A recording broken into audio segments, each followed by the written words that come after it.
نے سنا ہوگا حضور نے سورہ رحمان کے بارے میں فرمایا ہے، سورۃ الرحمان عروس القرآن، یہ سورہ رحمان جو ہے یہ قرآن کی دلہن ہے۔ جیسے دلہن کو آپ خوشنما لباس پہناتے ہیں، آراستہ پیراستہ اس کو گہنے اور اس کو زیور پہناتے ہیں، تو جس طریقے سے سجاتے ہیں آپ دلہن کو، اللہ تعالیٰ نے ایک سورت قرآن مجید میں ایسی رکھی ہے سورہ رحمان کی، اسے خوب سجایا ہے۔ اس میں الفاظ کا در و بست، اس کا اپنا ایک ڈیوائن میوزک ہے۔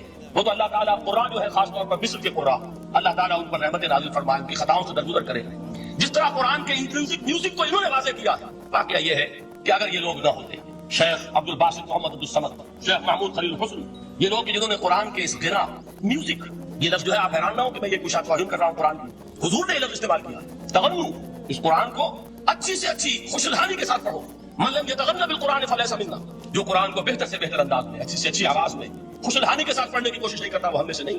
بلکہ ایک مرتبہ حضور رات کے وقت آپ گشت پر تھے اپنے ساتھیوں کے حالات معلوم کرنے کے لیے، حضرت ابو موسیٰ اشعری رضی اللہ تعالیٰ عنہ صحابی ہیں، ان کے گھر کے پاس سے گزر ہوا، وہ رات کو تہجد پڑھ رہے تھے، کھڑے ہوئے کیف کے عالم میں قرآن تلاوت کر رہے ہیں۔ حضور کو بہت پسند آئی ان کی قرات، کافی دیر تک وہاں کھڑے سنتے رہے۔ اب انہیں کیا پتا کون سن رہا ہے، بالکل اسی طرح سمجھ لیجئے ایک بات یاد آئی ہے، حضور فرماتے ہیں کہ جس طرح کان لگا کر اللہ قرآن کو سنتا ہے کسی چیز کو نہیں سنتا، ہمیں نظر نہیں آتا، ہمیں معلوم نہیں، ہم قرآن پڑھ رہے ہیں تو سننے والا کون ہے؟ سب سے زیادہ کان لگا کر خود اللہ۔ یہاں اس لیے مجھے یاد آیا کہ ابو موسیٰ اشعری کو کیا پتا تھا کہ کون سن رہا ہے، وہ اپنی کیفیت میں نماز میں تہجد میں قرآن کی تلاوت کر رہے تھے، اور ظاہر بات ہے ان کے گھر ایکڑوں میں بنے ہوئے نہیں تھے، ایک ایک کمرہ، ایک ایک کوئی حجرہ، ایسی تو گھر تھے نا صحابہ کے، لہذا حضور پاس سے گزرے، آواز آئی، کافی نے سنتے رہے۔ اس کے بعد آپ تشریف لے گئے، صبح فجر میں ملاقات ہوئی تو حضور نے تحسین کے انداز میں فرمایا، یا ابا موسیٰ انک قد اوتیت مزمارا من مزامیر آل داؤد، اے ابو موسیٰ تمہیں تو آل داؤد کے سازوں میں سے ایک ساز اللہ نے عطا فرما دیا۔ جس طرح حضرت داؤد لہن داؤدی مشہور ہے کہ جب وہ پچھلے پہر رات کو حمد کے ترانے الاپتے تھے، قرآن میں ہے کہ پرندے شامل ہو جاتے تھے ساتھ، اور پہاڑ وجد میں آتے تھے، پہاڑ بھی ان کے ساتھ شریک ہوتے تھے، تو جس طرح کا اللہ نے ان کو لہن عطا فرمایا تھا، حضور نے تحسین کے انداز میں فرمایا ہے، ابو موسیٰ شریک اللہ نے تمہیں بھی آل داؤد کے سازوں میں سے ایک ساز عطا فرمایا۔ بہرحال قرآن مجید کا جو یہ میوزک ہے، قرآن کے الفاظ کا جو حسن ہے، جہاں تک حسن معنوی ہے وہ تو ہر لفظ میں ہے، لیکن یہ حسن ظاہری، حسن صوتی، حسن لفظی، یہ اپنے کلائمیکس پر آپ کو نظر آئے گا سورہ رحمان۔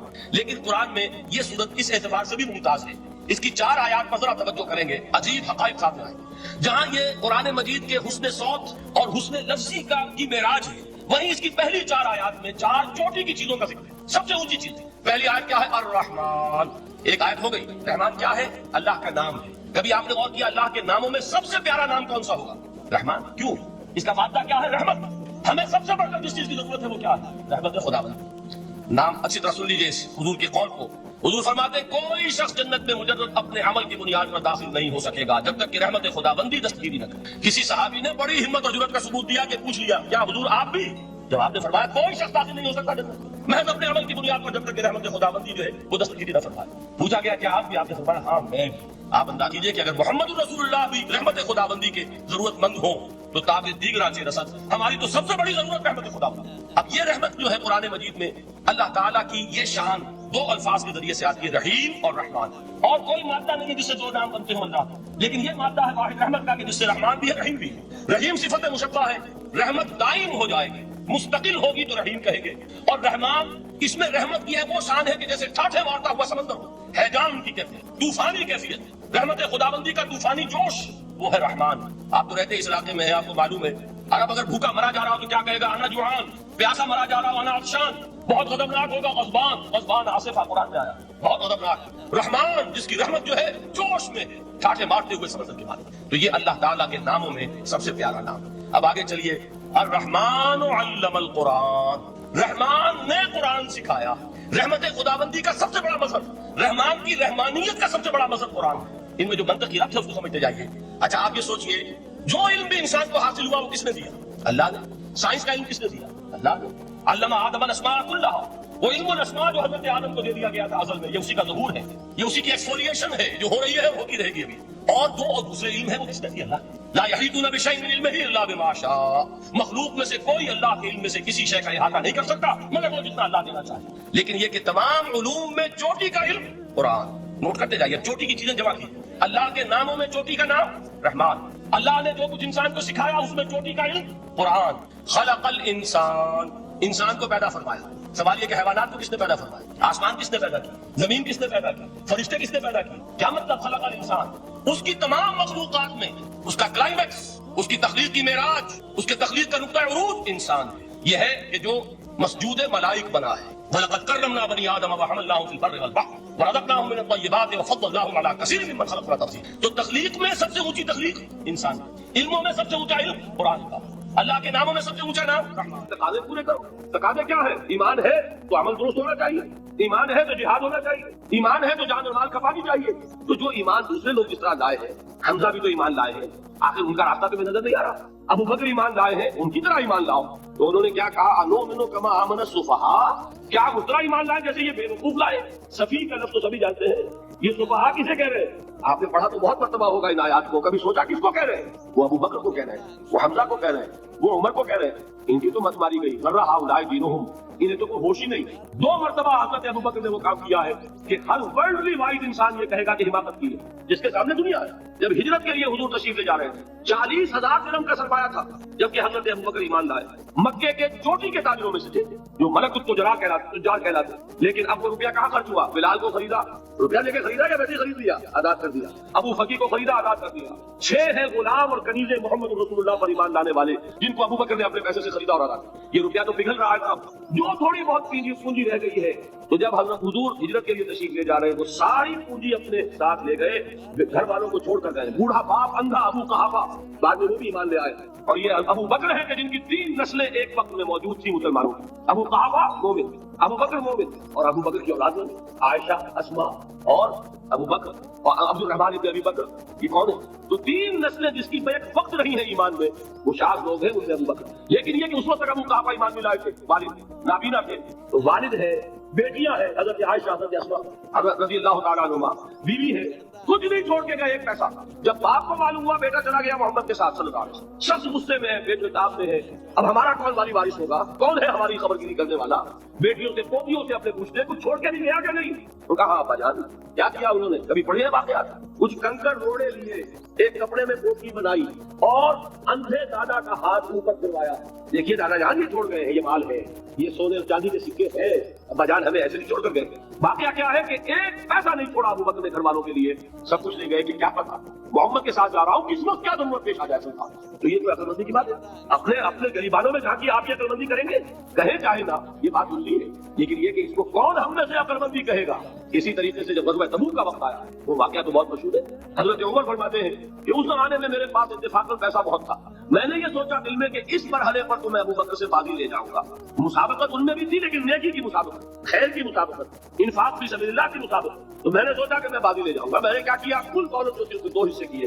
ایک حصہ گھر رکھا اور 1 لاکھ حضور کی خدمت میں پیش کر دیا. حضور نے پوچھا کہ عمر گھر والوں کے لیے کچھ چھوڑا؟ کہ جی ہاں، نصف کیا میں نے، نصف اللہ کی راہ میں حاضر ہے، نصف چھوڑا ہے. ٹھیک ہے. اب وہ آئے ابو بکر، پوچھا حضور نے ابو بکر گھر والوں کے لیے کچھ چھوڑا؟ کہ نہیں، صدیق کے لیے ہے خدا کا رسول بس. گھر میں اللہ اور اس کے رسول کے نام کے سوا کچھ نہیں. یہی ہے نا، پروانے کو چراغ ہے، بلبل کو پھول بس، اور صدیق کے لیے ہے خدا کا رسول بس. مجھے گھر والوں کی کچھ نہیں. یہ کام جو ہے یہ جن کا ہم اس وقت ذکر پڑھ رہے ہیں منافقین، ان کے نزدیک حماقت تھی یا عقل مندی تھی؟ یہ سمجھداری تھی یا بے وقوفی تھی؟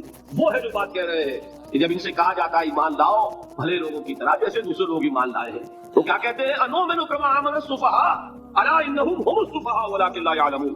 آگاہ ہو جاؤ، اصل احمق یہ ہے، اصل بے وقوف یہ ہے. انہیں نہیں پتا کہ حقیقت کیا ہے، نفع کیا ہے، نقصان کیا ہے. وہ جو بات میں نے سورۃ العصر میں بیان کی تھی، والعصر ان الانسان لفی خسر الا الذین آمنوا وعملوا الصالحات وتواصوا بالحق وتواصوا بالصبر. جس کے ذہن اور قلب پر یہ صورت زندہ ہو جائے گی اس کے نزدیک عقل مندی یہ ہے کہ سب کچھ اللہ کے راہ میں لگا دو. جس کے دل میں یہ بات بیٹھی نہیں اس کے لیے عقل مندی یہ ہے کہ بچا بچا کر رکھو، چھپا چھپا کر رکھو، سنبھال سنبھال کر رکھو. عقل مندی کا اس میں تقاضا کچھ اور، اس میں تقاضا کچھ اور. لیکن یہاں بھی فرمایا ولکن لا یعلمون، انہیں ابھی علم نہیں ہے.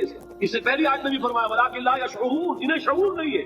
دیکھیے میں آپ کو بتا رہا تھا یہ وہ غیر شعوری نفاق ہے، یہ بڑھتا چلا جا رہا ہے. پہلے جھوٹا بہانہ تھا، پھر جھوٹی قسمیں ہوئی، پھر دشمنی ہو گئی. صادق الایمان جو جان اور مال لگا رہے ہیں، نچھاور کر رہے ہیں پروانہ وار، اللہ پر، اللہ کے دین کے اوپر نثار کر رہے ہیں اپنے آپ کو، ان سے عداوت، ان سے دشمنی، ان کا بغض، یہ 3rd stage تک پہنچ گئے. اب بھی وہ اپنے آپ کو منافق نہیں سمجھتے. وہ سمجھتے عقل مند تو ہمیں، یہ تو بے وقوف ہے. ہم ہیں اصل میں بھائی سمجھ کے چلنا چاہیے، تیل دیکھنی چاہیے، تیل کی دھار دیکھنی چاہیے، دائیں بائیں سے دیکھنا چاہیے، حفاظت کا بھی خیال ہونا چاہیے. یہ ساری چیزیں تو عقل مندی ہے نا دنیا کے اعتبار سے. تو وہ تو انہیں بے وقوف سمجھ رہے ہیں، اپنے آپ کو منافق کہاں سمجھیں گے؟ چاہیے ٹھیک ہے بھائی دین بھی چاہیے لیکن دنیا کی فکر بھی چاہیے کہ نہیں؟ یہ آپ کہتے ہیں کہ نہیں کہتے؟ یہ تو بات آپ نے بہت دفعہ سنی بھائی، ٹھیک ہے دین بھی ہونا چاہیے لیکن دنیا بھی تو ہونی چاہیے کہ نہیں؟ یہ ہے سمجھ دنیا کی، یہ ہمارے معیارات ہیں. یہی وجہ ہے کہ دین ذلیل سے ذلیل تر ہو رہا ہے. دین وہ جو میں نے حال ہی کے اشعار سنائے تھے کہ پستی کا کوئی حد سے گزر نہ دیکھے، اسلام کا گر کر نہ ابھر نہ دیکھے، مانے نہ کبھی کہ مد ہے ہر جذر کے بعد دریا کا ہمارے جو اترنا تھا. یہ دریا چڑھا کب تھا؟ جب صحابہ کرام نے وہ فینیٹسزم جس کو آج ہم کہیں گے اس کا جب مظاہرہ کیا، اس کا ثبوت دیا، دامے دل میں سخنے جان مال تن دھن سب لگا دیا، تو اللہ کے دین میں بہار آ گئی، رونق آ گئی، دین کا غلبہ ہو گیا. اور جب ہم اپنے سمجھ کر رکھیں گے تو ظاہر بات ہے کہ اس کا پھر جو حشر ہوگا وہ وہی. دین میں کمزوری، ہماری دنیا جو ہے پھل رہی ہے پھول رہی ہے، دین جو ہے وہ کمزور ہوتا ہے. یہ ہے تھرڈ سٹیج اس نفاق کی کہ جس کے بعد اب کوئی امکان واپسی کا نہیں. یہ غیر شعوری نفاق جان لیجئے کہ یہ نہیں ہے کہ ماضی میں تھا اب اس کا کوئی امکان نہیں، یہ نہ سمجھیے. اب بھی یہ نفاق جو ہے یہ میں بتا دوں آپ کو، ایک عام آدمی ہے، دین کا تقاضا ہی سامنے نہیں ہے، اسے پتہ ہی اتنا ہے کہ اللہ کے دین کا تقاضا نماز روزہ، وہ نماز روزہ کر رہا ہے، اس پر نفاق کا حملہ نہیں ہوگا. اس کو آپ کہہ دیں کہ اس کی سمجھ کم ہے، اس کا شعور کم ہے، اسے پتہ نہیں ہے، دین کے تقاضوں سے واقف نہیں ہے، وہ بچا ہوا ہے، وہ محفوظ ہے. وہ جو میں نے آپ سے کہا تھا پرسوں اور ایک صاحب نے جواب دیا مجھے بات میں کہ آج آپ نے جو بات کہی ہے تو کل لوگ کم آئیں گے، آپ نے ڈرا دیا کہ یہ جو تقاضے دین کے سامنے آ رہے ہیں تو اس سے ذمہ داری بڑھ رہی ہے. اب جس نے سمجھ لیا ہے پھر پیچھے رہے، وہ نفاق کے خطرے میں ہے. جسے سمجھ ہی نہیں ہے وہ پھر بھی کوئی نہ کوئی پیش کر سکے گا کہ اللہ ان مولویوں سے پوچھ جنہوں نے ہمیں بتایا نہیں، انہوں نے تو دین کے تقاضے ہمیں یہ بتائے نہیں، انہوں نے تو ہمیں نور اور بشر میں چکر دے کے لڑائے رکھا. ان سے پوچھ، اصل سے مجرم جو ہے وہ یہ ہے، وہ واقعہ یہ ہے کہ کسی درجے میں بچیں گے کہ دین چاہتا کیا ہے، دین کے تقاضے کیا ہے، توحید کی حقیقت کیا ہے، شرک کی حقیقت کیا ہے.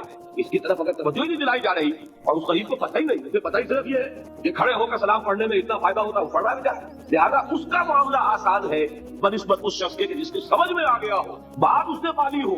دین یہ چاہتا ہے، دین اپنا غلبہ چاہتا ہے. علامہ اقبال نے غالب پر ایک جو نظم لکھی ہے باغ درا میں ہے، اس کا ایک شعر بڑا پیارا ہے. گیسوئے اردو ابھی منت پذیر شانہ ہے، شمع یہ سودائی دل سوزیے پروانہ. یہ دین جو ہے یہ تو چاہتا ہے کہ اہل ایمان پروانہ وار اس شمع پر نثار جانے لگا دے، گردنیں کٹوا دے. وَلَا تَقُولُوا لِمَن يُقْتَلُ فِي سَبِيلِ اللَّهِ أَمْوَاتٌ بَلْ أَحْيَاءٌ وَلَٰكِن لَا تَشْعُرُونَ. اور اگر اس سے پیچھے ہٹیں گے، قدم پیچھے ہٹا نہیں کہ نفاق کی زد میں آئے نہیں. وہ نفاق کی پہلی stage, second stage, third stage وہاں پہنچ گئے، واپسی نہیں. اس کے لیے ایک اور دو آیات میں چاہتا ہوں کہ اس سے اس حقیقت کو اور سمجھنے